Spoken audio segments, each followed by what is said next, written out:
Hi, it's Louis. I'm meeting a friend for a concert later.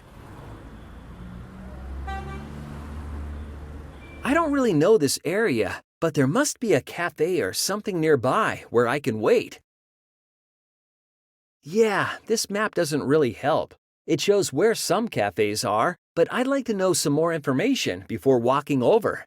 I'll see if there's a review website that compares and contrasts cafes in the city. It'll be easier to decide where to go if I know how these places are alike and different. Writers can compare and contrast information to develop their viewpoint in rhetorical writing. Comparisons and contrasts can also help writers to achieve their purpose for writing. For example, a cafe owner might use compare and contrast to write a positive review of her own cafe to attract customers. Maybe I should just ask a local for a recommendation. The writer E.B. White compares and contrasts different kinds of New Yorkers. Let's see how White uses this strategy. That could help me decide which cafe recommendations and reviews to believe. In one part of his essay, Here is New York, E.B. White's purpose is to show who the real New Yorkers are, in his opinion at least. He begins by saying that there are 3 New Yorks, and he supports this by comparing and contrasting 3 different kinds of New Yorkers. According to White, there are natives who were born there, commuters who travel there each day just to work, and settlers who moved there permanently from somewhere else.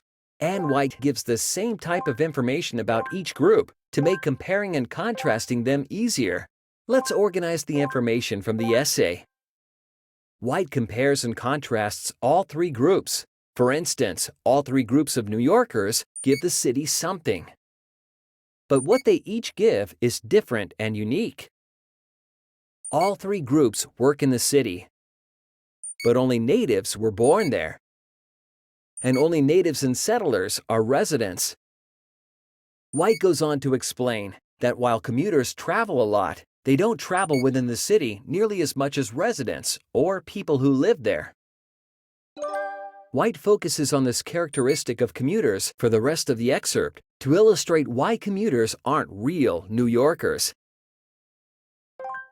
He explains that the commuter is so focused on getting to and from work and working that there's no time for exploring or taking in the city. White uses contrast to develop and support his opinion about commuters. Reading about what the commuter doesn't see or experience is much more interesting than details about boring daily commutes. Commuters are really missing out. Both a native and a settler could have these experiences. So it's clear that the natives and settlers, or residents, are the real New Yorkers, not the commuters. I could ask a resident where a good cafe is, but I think I'll just start walking and do a little comparing and contrasting of my own. See ya!